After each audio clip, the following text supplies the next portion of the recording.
Welcome into the fantasy-focused DFS podcast. We are Daniel Dopp, Mike Clay, and Al Zeidenfeld. You can find us every Thursday on ESPN's NFL YouTube feed, and our podcast is presented by Geico. You can download Fantasy Focus wherever you get your podcasts, and I want to say hello and welcome to Mike Clay first, sitting to my left. Mike, we just did a season-long podcast. How you doing, bud? I'm doing good. We're taping this on Thursday. Yeah. I got my Texans shirt on. It's I like it. Texans, but it is Texans. But is the Texans? Dallas Texans from a long time ago, the Hank Stram era. But yeah, we got Texans Panthers tonight, CMC in prime time. We just talked about that on the show, and now we're going to talk some main slate DFS for Sunday. I love that. I'm wearing my black-on-black Manchester Orchestra shirt, just for the record. Nice. Yeah. So, it's tough. You can't see it, but like if you know it, then you know that's it. what's key, what we're wearing. Yeah, exactly. Al Zeidenfeld, what is it that you got on? What's your drip look like today, bud? Am I allowed to say what my drip looks like today? It's a pitching ninja shirt. Oh, I'm a big fan of baseball dad. I'm a big fan of the pitching ninja. I love it. What's baseball? Oh, wow. Well, I'm not surprised that you... No, wait. No, I am surprised that you don't know what baseball is because you're not very good at daily fantasy because this week, 2 weeks in a row, I have beat Mike Clay. First time ever. In our head-to-head lineup, back-to-back weeks. Just call me the Marquis Brown of daily fantasy, why don't you? Well done. What can I say? You got me twice in a row. Long way to go this season. We got a long way to go, but twice in a row. But I do want to say this: a lot of the picks and almost everything that we talk about here comes from the article that you have, our DFS optimizer, where we talk about the values that players have, good values, great values. So a lot of my picks come from that too. So even though I beat you here head to head, it's using your own work against you, which is kind of not fair. So instead of me being down 0-2, we're tied then? No, you're down 0-2. Join our free league at DraftKings. You can search for Fantasy Focus DFS. It'll be free to enter.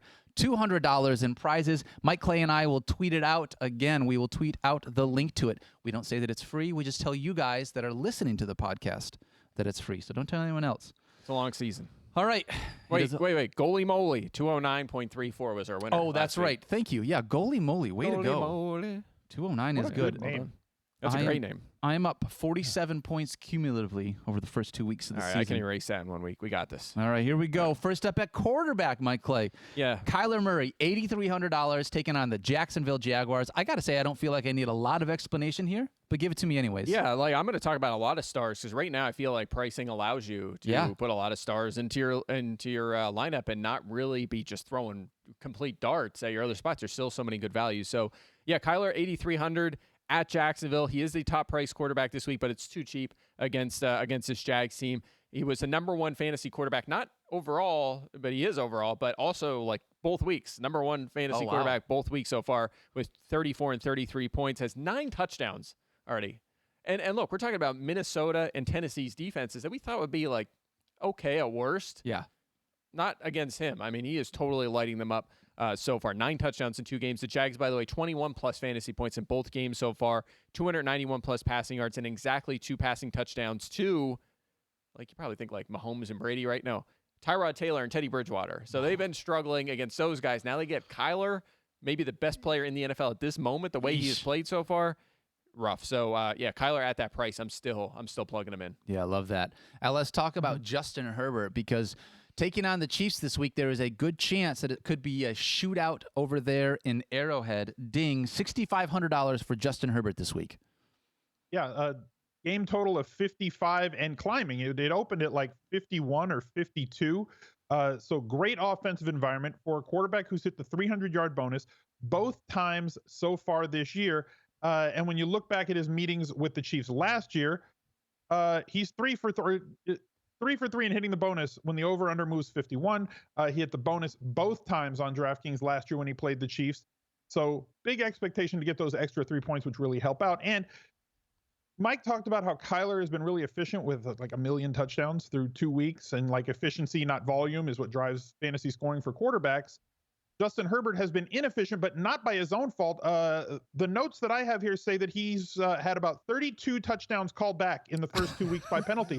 So if the penalties just stop getting called on all of those touchdowns, he should regress positively towards the mean. Yeah. Yeah. Yeah. Don't fact check the number 32, but it's a lot. Okay. Yeah, I think it's 31. So yeah. No, but no question about it. I mean, Like I saw a stat yesterday when I was writing the playbook about Jared Cook. He's like tight end 15 or something in fantasy. He'd be 6th if that one touchdown didn't get called back on an illegal shift. Yeah. That had really nothing to do with the play. I mean, and that's been the story for Herbert so far. So I think people are a little nervous about him and Josh Allen this year. I wouldn't be. Herbert, man, the eye test, outstanding, man. That guy has a rocket arm. It's unbelievable. Love it. A couple of those we like. We already mentioned Justin Herbert at $6,500 taking on the Chiefs. Lamar Jackson, $7,800 taking on the Detroit Lions in Detroit. Josh Allen, $7,000 taking on Washington at home. Josh Allen has struggled this year. First 2 games, he has not looked like the Josh Allen that we know. And now he takes on Washington. That's definitely, it feels like a gut call right there just because of the price point. It's Josh Allen. I mean, even in week 1 when he struggled, he had 51 pass attempts and 9 carries, right? Like the volume for him is so enormous. Better days are ahead. And again, he's another guy. He had a rushing touchdown called back in that would have vaulted him to what would have been 24 plus fantasy points in every single game in his career against Miami. He just fell short of that. He kind of got back on track. So and kind of tough situation for him so far. Division game at Miami and against Pittsburgh at home. Again, we didn't see this from him really last year. He was just constantly producing, but the volume's still there. It's still pass heavy. It's wide receiver heavy. They're going to score a lot of points. Better days ahead for Allen and of course, Herbert, who I mentioned too. So. Yeah, absolutely. There's not really a big reason to think about a second quarterback, at least in season long on your roster when you have someone like Josh Allen. You just don't need that insurance. But insurance still is important, Mike Clay. Yeah. Oh, yes, it is. It is. I see what you're doing Powerful there. segue. Thank Powerful. you. And I missed it until the very last second. Anyway. That was so bad. I'm sorry. That was it was good on your end. It was bad on my end. It was brilliant. But let me ask you a question, though. Do you own or rent your home? I do. Yeah. Sure you do. And I bet it can be hard work. But you know what's easy? Bundling policies with Geico. Geico makes it easy to bundle your homeowners or renters insurance along with your auto policy. It's a good thing, too, because you already have so much to do around your home. Tell me about it. Go to geico.com, get a quote, and see how much you could save. It's Geico easy. Visit geico.com today. That's geico.com. This podcast is also brought to you by The God's Honest Truth with Charlemagne the God on Comedy Central. You probably know Charlemagne as a brilliant idiot, a best-selling author, or simply as the radio guy. But now, get to know Leonard, a.k.a. Charlemagne, as the most radically honest host in late night. Every Friday night, Charlemagne calls out the BS so you don't have to step in it. Can't push the culture forward without pushing a few buttons first. The God's Honest Truth with Charlemagne the God. New Fridays at 9 Central on Comedy Central. All right, Mike Clay, let's talk about some running backs. Dalvin Cook, $8,400 right now, taking on Seattle. I think this is a 2-part conversation. Obviously, we're looking to see what kind of health Dalvin Cook has going into this game. And if Dalvin Cook doesn't roll, I just want to have a quick conversation about Alexander Mattison. Yeah, sure. And we have a bunch of other names here, too, if you need to kind of plug and play. If Cook is out, but if he goes, he is, I still think at 8,400, a good play here against Seattle. He's the number 5 scoring fantasy running back so far this season. Top 5 in carries and rushing yards. He's 9th in targets. Just the usual for Dalvin Cook. Yeah. Heavy workloads, 20-plus carries in every game so far. Check this out. Speaking of, in cash especially, you want a high floor, right? 82-plus scrimmage yards in 14 consecutive games. Wow. Like, that's crazy. And he misses games sometimes. But if he goes, he gives you that high floor. I mean, that right there is 8 points. And he has 15 touchdowns during that span as well. So you're also getting a touchdown pretty much every week. That's how good he has been. Yeah. And you love that high floor in cash games. Seahawks defense, the matchup this week, they've allowed the most fantasy points to running back so far. Small sample, but the most catches, receiving yards, and scrimmage yards to that position. Also 3 touchdowns. The Colts in week 1, Nyheim Hines had a big week. And then week 2, good first half, not a good second half against Derrick Henry. He rolled in that one. Dalvin Cook, if he goes, is in line here. And then, the second part of your question, if he's out, Alex Mattison will absolutely be one of the best values. We talked about this, best values in DFS. We talked about this on the earlier podcast today. When last year, Dalvin Cook missed basically 3 full games. Mattison was the number 7 scoring fantasy running back with 3 touchdowns in those games. He is a terrific insurance back, regardless of what you read on social media or whatever. Like, oh, he's not even good. He struggled. He had like 1 bust week or something when Cook was out at some point. He had 1 average week when Cook was out. It wasn't even a bust week. But overall, when he is filled in, he's seen a lot of volume and he has produced. So there's no question he'll be a good play. I wonder, if you do that, are you looking, and this is just total strategy, and I know we got to keep moving, but if you have Dalvin Cook in your lineup, you find out Dalvin Cook's not going to roll, do you roll in Alexander Mattison and just use that extra money somewhere else to bolster your lineup?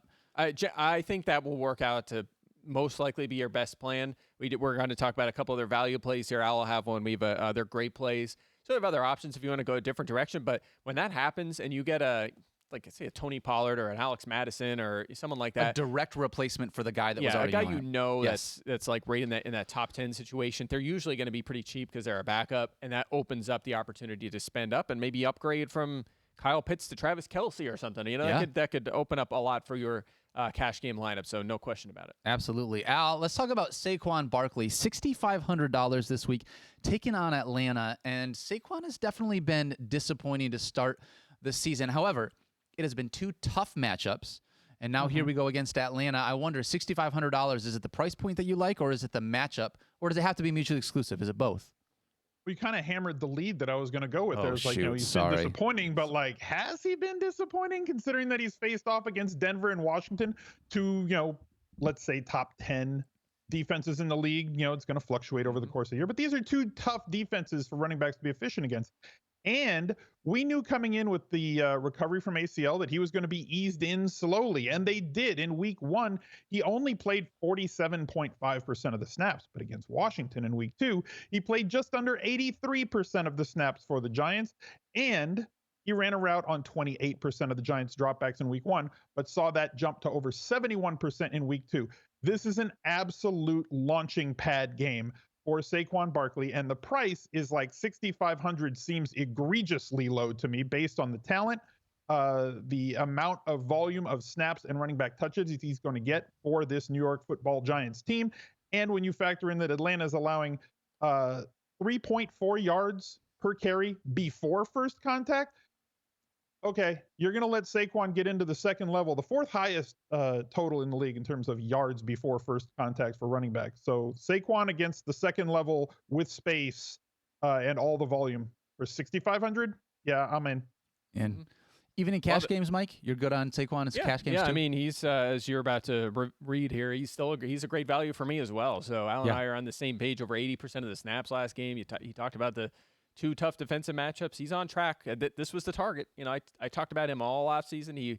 I'm very exposed to him. I have him on a lot of teams, and it was always week 3. That was the week. If he doesn't get rolling this week, then I'm in panic mode for a lot of my teams. Right. This should be the week where he rolls. All right, a couple of the guys that we like. Najee Harris, $6,600. Joe Mixon, $6,300, taking on Pittsburgh. Chris Carson, $6,400 on the other side of Dalvin Cook there. Mike Davis, $5,100 against the New York Football Giants.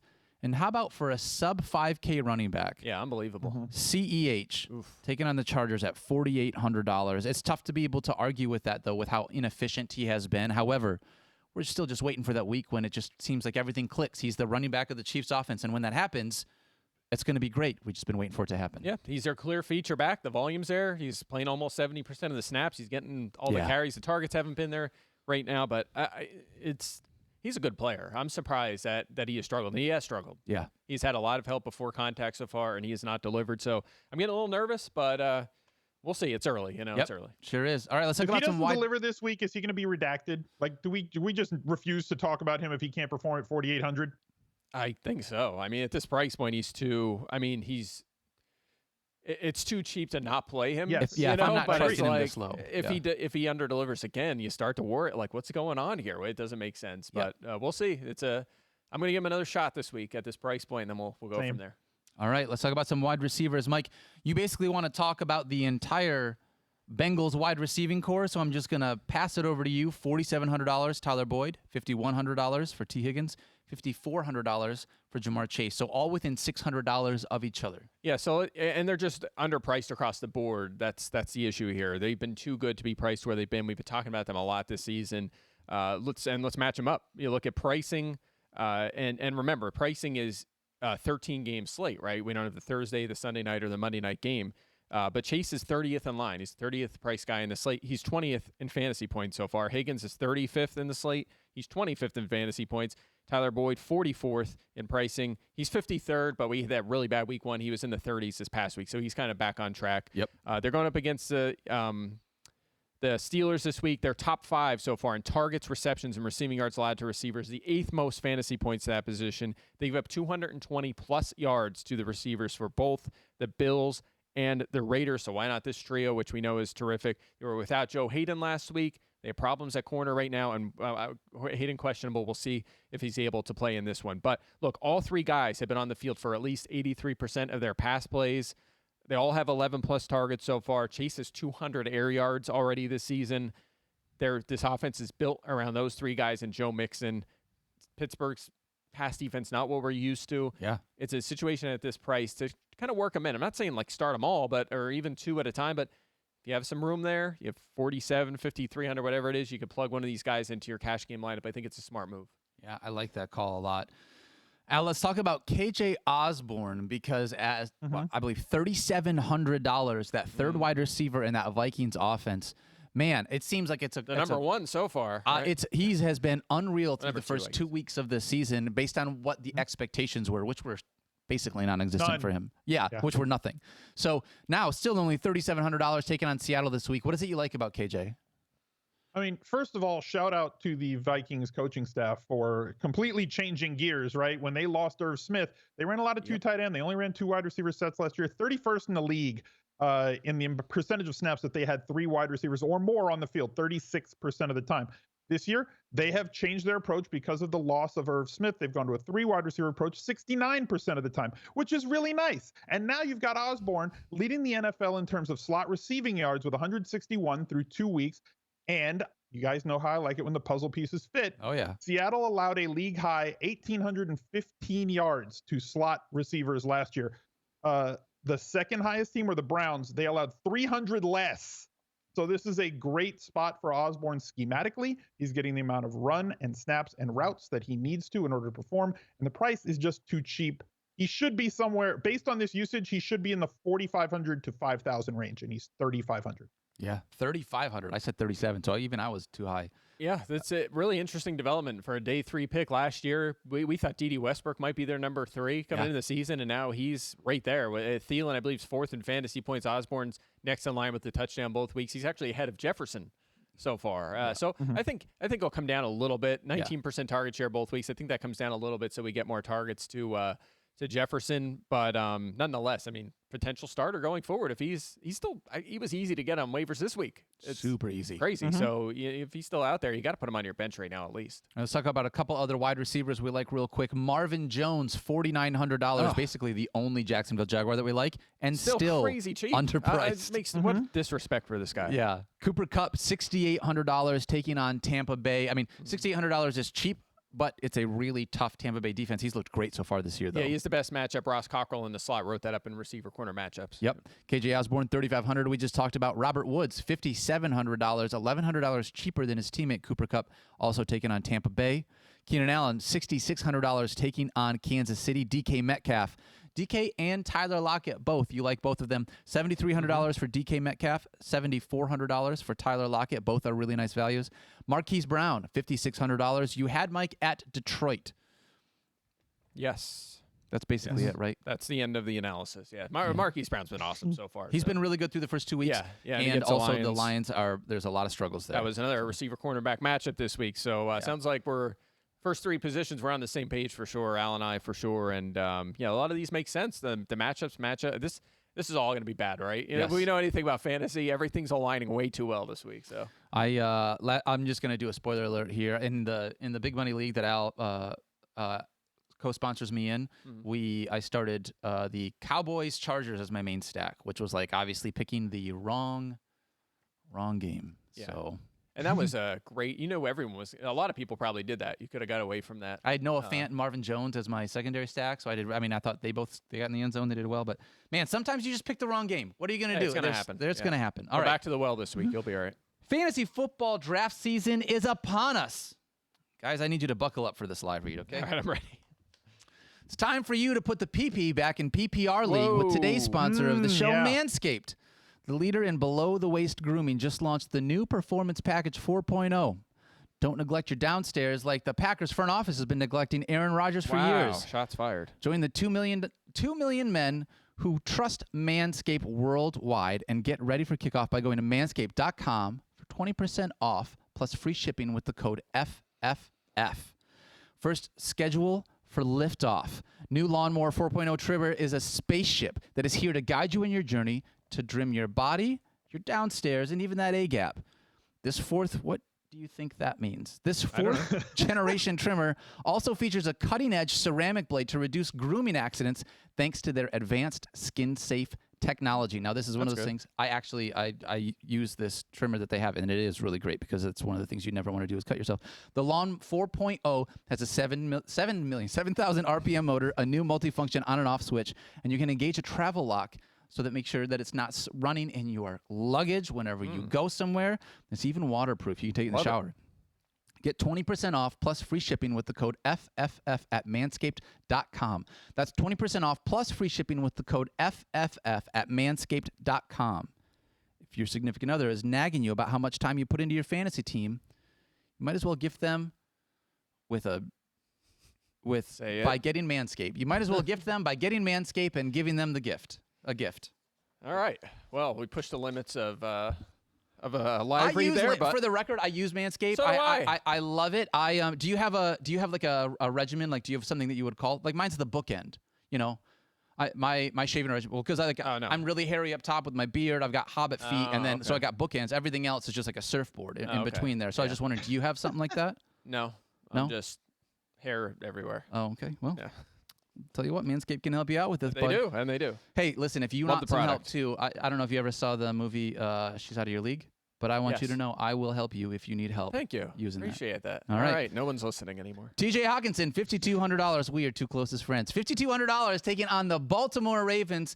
Mike, we're expecting the Ravens to score a ton of points here. TJ Hawkinson is the best pass catcher on this team right now. $5,200 is just too cheap. Yeah, we talked about this last year, especially early in the season. We love them Monday Night Football discounts, right? Yep. We're getting it on TJ Hawkinson this week, $5,200. The fourth tight end in pricing. He has been tremendous so far. He's 3,000 less than Travis Kelce, but he's only scored, 2 fewer points than him this season. He's right there. He's been outstanding. Top 3 scoring tight end in weeks 1 and 2 is 21-plus points in both of those games. He's second at tight end in targets with 20. He's first at tight end in catches with 16, which, again, he might end up behind Kelce, but the fact that he's ahead of Kelce at this point, unbelievable. He's off to such a good start. The Ravens, by the way, they have faced a couple good tight ends, Waller and Kelce so far. They did not do a good job against those 2 really good tight ends, and they're facing another one this week. Most fantasy points, targets, catches, and yards allowed to the tight end position so far. The Raiders at 27 with Waller, and the Chiefs at 29 with Kelce. Again, 1, 2, 3, right in line. 3 really good, heavily targeted tight ends. They haven't stopped the first 2. Why would they stop the third? So TJ Hawkinson, too low. He's a tremendous cash game play this week. Yeah, really great value. Now let's talk about Kyle Pitts, because at $4,900, he's somebody that we've been waiting to make sure that listen, we've all been excited about this kid right from the jump. Sub $5,000 here in week 3. What is it that you like about Kyle Pitts? He's second in the league at tight end in terms of routes run at 68, trailing only Darren Waller. So we're getting elite type usage out of Kyle Pitts every single time that they take the field. Now, it has not resulted in touchdowns, but he's gotten a good amount of targets in what should be an offense that can take off, although we have not seen that from Atlanta yet. He's run around on 76% of Matt Ryan's dropbacks, so when he's out there, he's not out there to block. They line up in the slot. They line him up out wide a ton. And the Giants defense, not just this year, but previous years as well, has just not been efficient at defending the tight end spot in the first 2 games this year. 11 of 14 passes that were targeted to tight ends have been caught, including 2 touchdowns. So dare I say they might be the flowchart team once again that we just stream tight ends against the Giants. Too early to figure that out or just speculate on that, but I'm just kind of saying because #brand. Yeah, let's also, you mentioned that he is second behind just Darren Waller, I believe. Is that correct? In routes run? That's the stat that I have. Yeah, so Kyle put this in here for Darren Waller, just because he's second to Darren Waller. Forget tight ends. Darren Waller leads the NFL in routes run through 2 weeks, which is unreal. Another guy that we like this week. But, yeah, man, I mean, Kyle Pitts is getting unreal usage. He's out there on the field. We're just waiting to see it. Yeah, we'll see. When I do receiver cornerback matchups every week, and the guys, you see where they're lining up, right? Who's in the slot on the perimeter, and usually it's just overloaded with receivers, right? Kyle Pitts is showing up because he's running routes against corners a lot. That makes me a little nervous, right? Because I remember Mina Kimes and I actually, she brought this up, and her and I did a little project on this when Gronk was in his prime, and looked at Gronk running routes on the perimeter, like against good corners, and he was basically an average producer there, whereas he dominated inside, right? And that makes me a little nervous, the fact that they're putting Pitts in these positions where he has to run against these fast, talented corners. So I'm a little nervous about the efficiency. I hope they get more and more creative with him as he develops in the NFL. But nonetheless, the volume's good. We know he's a tremendous athlete that's just going to get better as his year goes on. So no problem with him at that price point. Heck yeah. A couple more tight ends we just want to mention real quick. Tyler Higby, $4,000 taken on Tampa Bay. Darren Waller, we just said $7,400 against Miami. Jared Cook, $3,900 against Kansas City. Again, that was my guy last week. Again, that touchdown on an illegal shift. He had it. So it paid off. frustrating. It was a hit, and that touchdown we got burned on. Yeah, it's stupid. Mark Andrews, $5,000 against Detroit. Post-type guy. Yep, I like him too. All right. Beard versus the Brain is brought to you by Geico. Whether you rent or own, Geico makes it easy to bundle your home and car insurance. Go to geico.com today. As we mentioned at the top of the show, I am up 2-0 on Mike Clay. That's weird. You don't go back to that when you're behind, but you're ahead, so you do. That's weird. I'll remember that. Huh? Yeah, okay. Weird. Well, let's go ahead and go through your Week 3 lineup, Mike, and maybe you can get off the schneid here. Yeah, we're getting back on track this week. Kyler Murray is the quarterback. Dalvin Cook, we talked about him, and Clyde Edwards-Helaire at running back. I'm giving him a shot. You better not burn me. Cook and Edwards-Helaire. Wide receiver, Cooper Kupp in there. It makes me nervous. He is already at 2. Can he put 3 in a row together? But the matchup's so good. Yeah. Marvin Jones. T. Higgins. Got to get a piece of that Bengals trio. KJ Osborne. Can he do it again? It doesn't matter. He's too cheap. Got to fire him up at 3,500. TJ Hawkinson, of course, the tight end. And we're going with the Cardinals defense at 3K playing against Jacksonville. Wow. Should be able to get a couple turnovers. Like that a lot. We got 3 guys that are overlapping in Cooper Kupp, KJ Osborne, and the Cardinals defense. Okay. But my lineup this week, Lamar Jackson taking on the Detroit Lions. DeAndre Swift at running back. I'm going with Mike Davis. I like this matchup here like we talked about earlier. Mm-hmm. It was the first 2 weeks were tough. This one is the one I'm looking at. I actually swapped out. I have DK Metcalf on the note. I swapped it out. I'm going with Tyler Lockett here after listening to Mike's wonderful wide receiver cornerback matchup in the first episode of Fantasy Focus. Go check that out. Also check out Mike's wide receiver cornerback matchup on ESPN Plus. It is a fantastic article. I also did Hollywood Brown, like it. KJ Osborne. I went with Mark Andrews. I actually have a double stack here. It up here. I have a double stack with a comeback in DeAndre Swift, and then I got Cooper Kupp and the Cardinals as well. I realize this is a cash game, but Mike, I just like to live dangerously, and it's just fun to beat you. It's fine because it's kind of a tournament league tournament we're in. Cash game. Like if you want to hit and win, it is a kind of a tournament league that we have or contest that we have. But you and I are going head to head. Do whatever you want, man. I appreciate it. Hey, thanks. Thank you for allowing me to have that opportunity. Even though apparently I'm running your team since you're just using my values. But anyway, running my team so well that you're 0-2. Al, why don't you give us your Week 3 lineup? All right, so we're going with a heavily correlated tournament build here, double stack, bring back with secondary stacks as well. I'm going to start with Matthew Stafford at quarterback. Our running backs are going to be Austin Eckler with Saquon Barkley as well. Both, I think, have really good ceilings and really good floors. That's what you're looking for. Running back, Mecole Hardman at a value, sub 4K, Calvin Ridley, Chris Godwin, Tyler Higby at tight end, and Cooper Kupp at the flex spot. So Stafford with the double Higby Kupp, bringing it back with Godwin.